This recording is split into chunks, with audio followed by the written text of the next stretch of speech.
Since you're a subscriber to this Bloomberg podcast, we thought you'd be interested in a 6-episode sponsored podcast called Targeting the Toughest Diseases.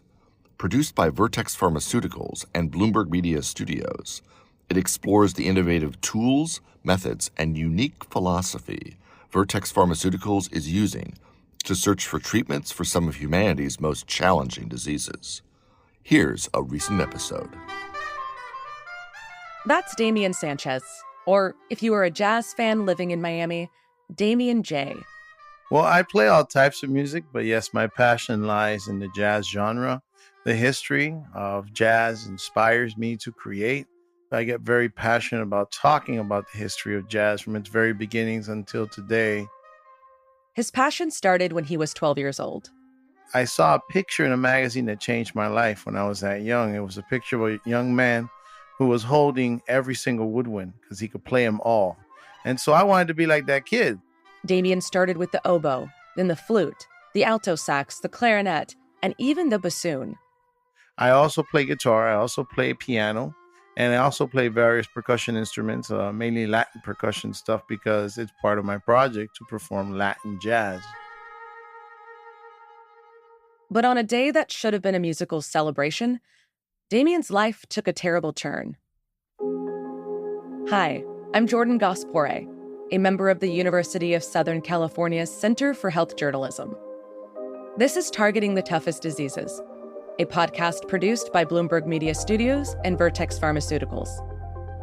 In this series, we look at some of humanity's most challenging diseases and how Vertex, a Boston-based biotech company, is using innovative tools, methods, and a unique philosophy to search for treatments and cures. Today, we're looking at acute pain. You might think pain is just a sign that something else is wrong in your body, but Vertex is looking at pain as its own unique condition. They're researching it as a disease. It's December 2022. I just finished about a month of rehearsals with a symphony, a very specific symphony made up of non-profit organizations sponsoring young musicians and professional musicians here that play classical music that is of unheard of composers of color. This was the day of the inaugural performance. I wake up early that day. It was a Saturday. We were performing at the Broward Center of the Performing Arts, this wonderful hall in Fort Lauderdale, Florida. I live in Miami, so I grabbed my scooter. See, Damian doesn't like driving. He's not a guy that likes sitting still. And South Florida's traffic can be bad. So instead of a car, he uses an electric kick scooter and public transit. Getting to Fort Lauderdale means riding his scooter to the train station, taking the train up the coast, and then using the scooter again to get to the venue. I have my English horn and my oboe and my music in my backpack on my back strapped on. I had my helmet. He's also wearing a brand new tuxedo. And I remember looking to the left and looking to the right and saying, traffic sucks. Damian was in the bike lane, going down a steep hill, when a driver, apparently attempting to get out of the gridlock, suddenly turned into the bike lane. I hit the front of her car with my scooter, which I do not let go of, which actually ends up flipping me over the front of her car. I fly into the air and I land on my ribs, which get cracked, and my right foot gets caught up in the accident, and my tibia and my fibula both are shattered in many, many places. And my leg is completely discombobulated, disjointed to the side. Damian didn't lose consciousness. In fact, he tried to stand up. And as soon as I put 1 ounce of pressure on that right foot, then the pain started coming in very, very strong, as you can imagine. I have all these broken bones in my right leg, and I'm trying to walk on it and walk it off like nothing ever happened. A crowd gathered, and someone called for an ambulance. Within minutes, he was in the emergency room of a nearby hospital. The pain in his leg was unbearable. This one guy says, we're going to give you morphine and we're going to manipulate that leg until they're ready to operate because it needs to be manipulated. I said, I've never had any drugs. I don't take drugs. They said, well, you're going to want it. I said, okay. And they gave it to me through my IV, and I felt like I was really drunk. And then he grabbed my foot and he put it back in place. I really did feel inebriated. I was laughing. I was joking. You know, I was being very bubbly, which I usually am anyways. But I was kind of scared. After a few hours, the drugs were off and the pain returned. It was time for a second dose. I wasn't going to take anything. I didn't want to get hooked. My family has a lineage of substance and alcohol abuse.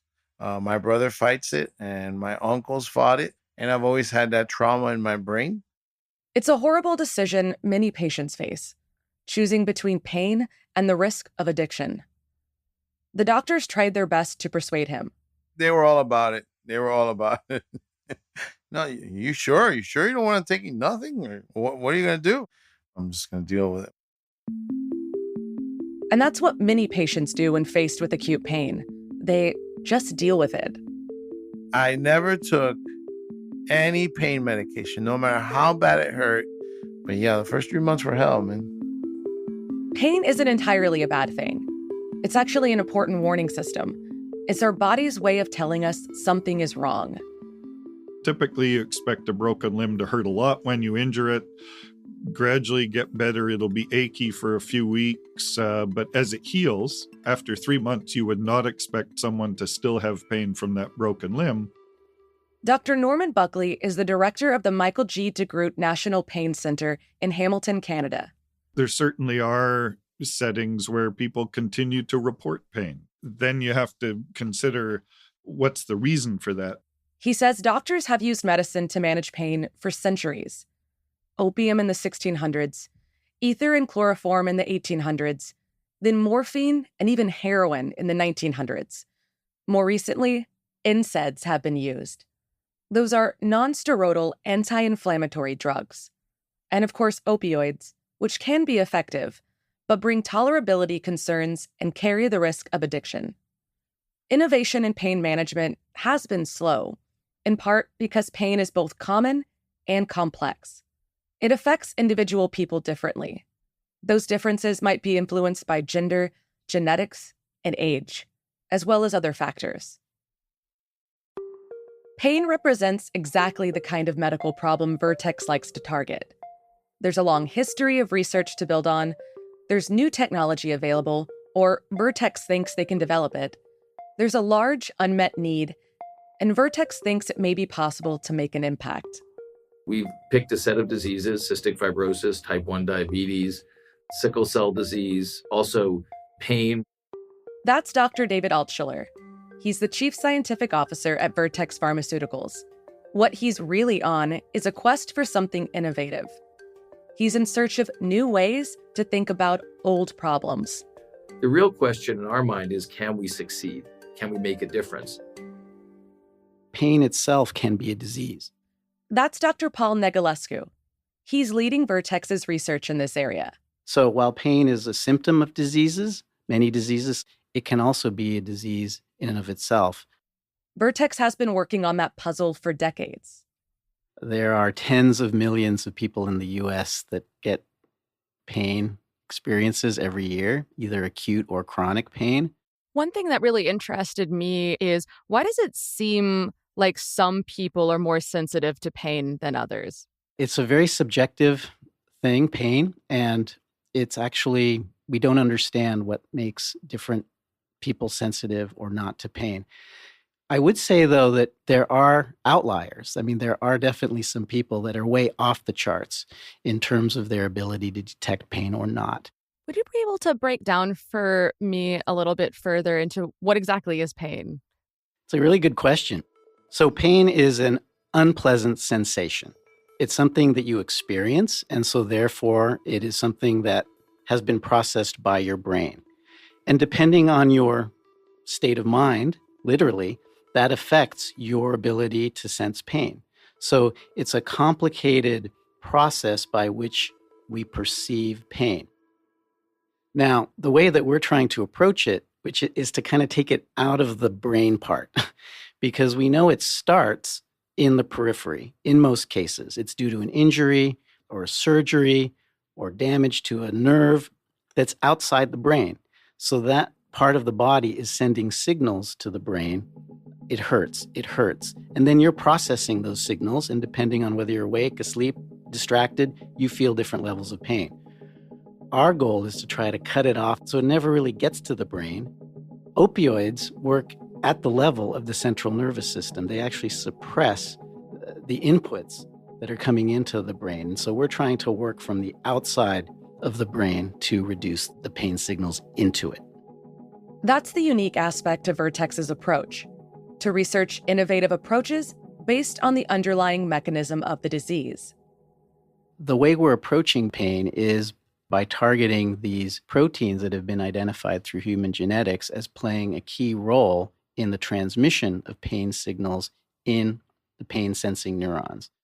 If you think about the pain-sensing neuron as a wire, it's transmitting a signal that says, I've got pain in one part of my body to the other part of your body. And for that signal to get transmitted, it has to be conducted along that wire to conduct that electrical signal through that sensory nerve. It's kind of like a bucket brigade. One channel opens at one end and it passes the electrical signal to the next, and that gets passed to the next one, and so on. And that's how the signal gets propagated. And so, we're trying to interrupt that transmission. The work is focused on researching the mechanism of how a pain signal travels in the body, with the hope of making a difference for patients.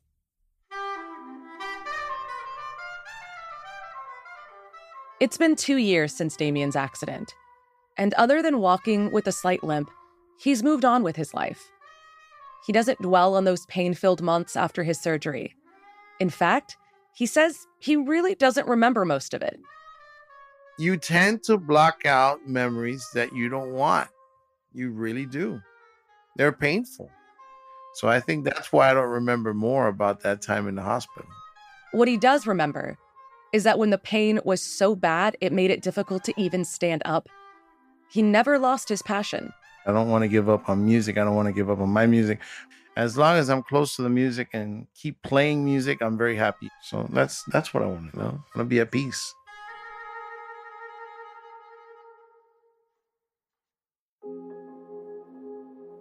This is Targeting the Toughest Diseases, a podcast from Bloomberg Media Studios and Vertex Pharmaceuticals.